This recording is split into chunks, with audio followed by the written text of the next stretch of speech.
Well, this is the Ruby side table for the DX here, the DCX rather, and you can see you've got these adjusters on the side here. I'm going to move this across from this side now, but it's very simple. It just literally sits in the side here and you can slide it backwards and forwards, where I think the one before actually bolted on, but it does help.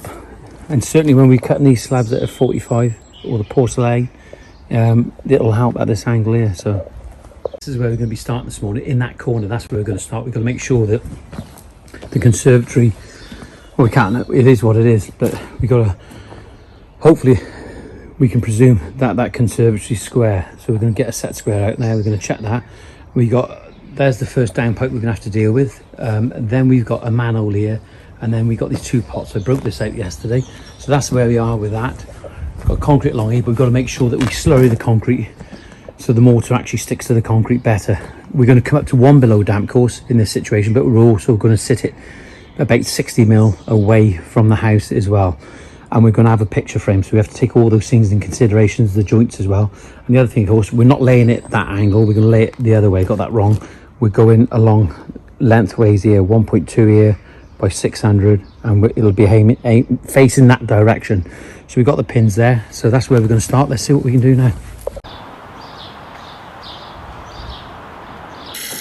Yeah, there's the pink one, there's the yellow one. We're filling some buckets up now with some water, make sure we can clean the tools, and we've got plenty on hand for mixing our slurries up as well. Got some of the tools out here. That's my blade box, that's the Makita grinder, there it is there, the XGT one, tracker saw. We've got the little 2-in-1 here from Ruby on at the moment. Let's have a look at it. Fully charged, yeah, fully charged. So we've got all the tools out, paddle mixer, spare lead dropper, Ruby setup. Now we've got to start doing some cutting.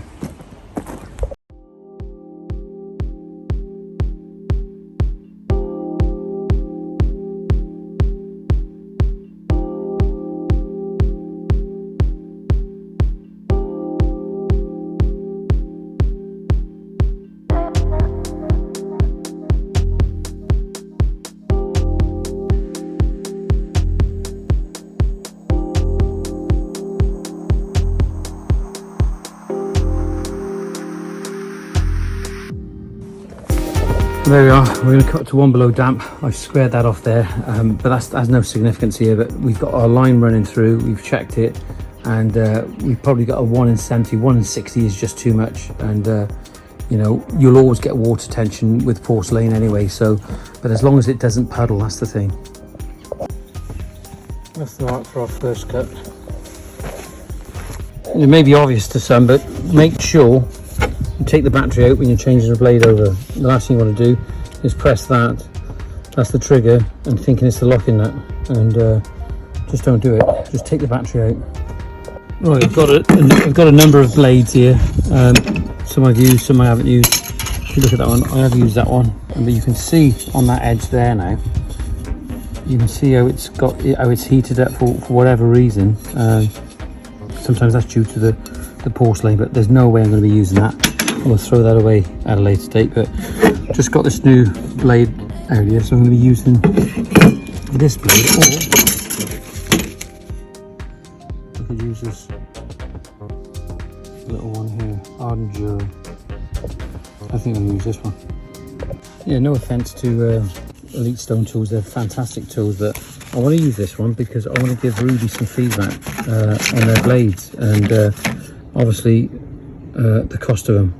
But yeah, let's just use this one. They can have some feedback. We'll tell them today.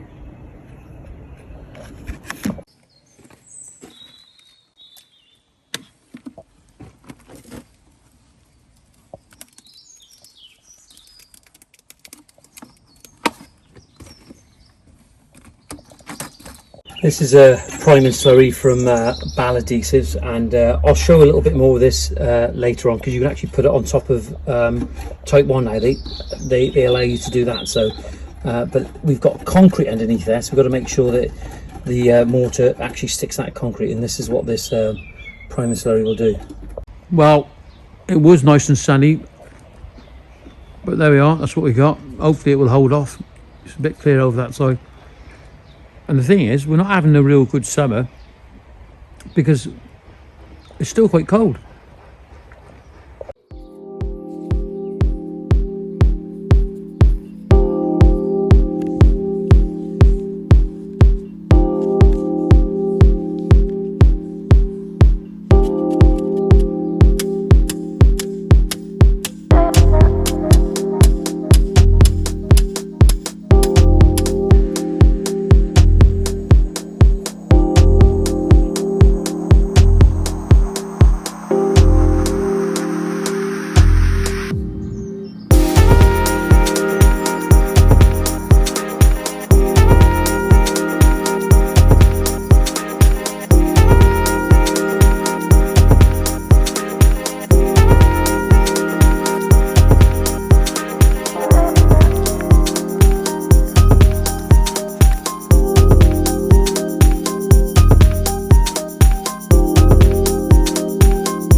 So what we've done here, put the string line in, and we've just checked the line, the depth underneath. We've dipped it down, and we're about 20 mil off, so we've had to take off just a little bit on this area. So it's only about 20 mil, but nevertheless, it's just got to be done to ensure that we get the right there underneath the pavement.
Though we had sharp sand delivered, I didn't feel it was gritty enough, so we've added a few more chip-ins in it, 6 mil, and it's so much better. That's almost going off like concrete now, to be honest, or when it will go off. Is landscaping a hard job, I get asked? Yeah, of course it is. It's a tough job. It's not easy. You know, the things that we're dealing with all the time is the elements, the rain, the wind, the snow, the frost, the mud. I mean, it's just relentless. Yeah, COVID brought in a lot of what we called COVID landscapers, a load of tradesmen, but the fact is that there are a lot of tradesmen out there that the COVID tradesmen are probably better than the ones that are already in it, you know, and you're in this industry, any industry where anyone sees that there's a buck to be made, you're going to have people that's going to jump on board, and they're going to jump on the gravy train, and they're going to want a piece of the action. Are contractors worth the money? Of course they are, because they're creating spaces and things for you to be able to make full use of. Big thing at the moment is about how much is a contractor worth, and that just depends on the consumer that's purchasing the contractor. It's all about supply and demand, you know, and if you want to pay for somebody and you want good service and you want a good job done, you've got to pay for it, and it's as simple as that. Do I regret being in this business? No, not at all. It's been hard. It's been hard on the back, on my knees, and I'm getting to that point now. I'm 57 now, and I don't know. It's sometimes you think I should have done an office job, but I probably wouldn't have been happy.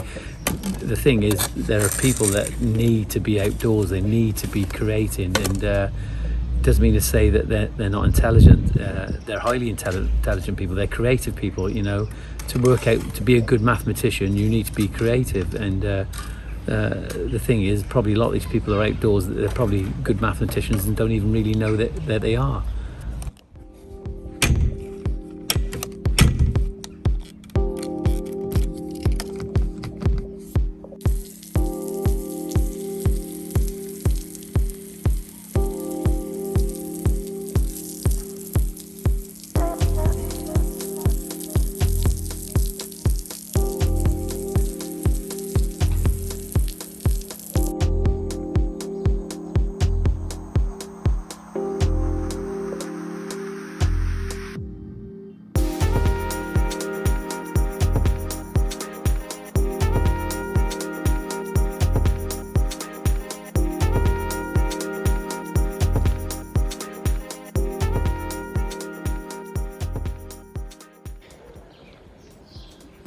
Beautiful day today. We got to get on with it. Tea's coming by the looks of it. Makes a great cup of tea here. Now, if you look over there now, you can see the amount of pavement we've started to lay, and we've used streamlines. It's nice and flat. We've got the right floors on there. We're maintaining our space. We've got a 3 mil space with this. I'm not using a self-leveling system because I don't necessarily believe in them, because they create voids. And we got a full bed underneath all of them, and we're slurrying. So just trying to pick up on all the key points, but we're getting on with it. And it's bank holiday.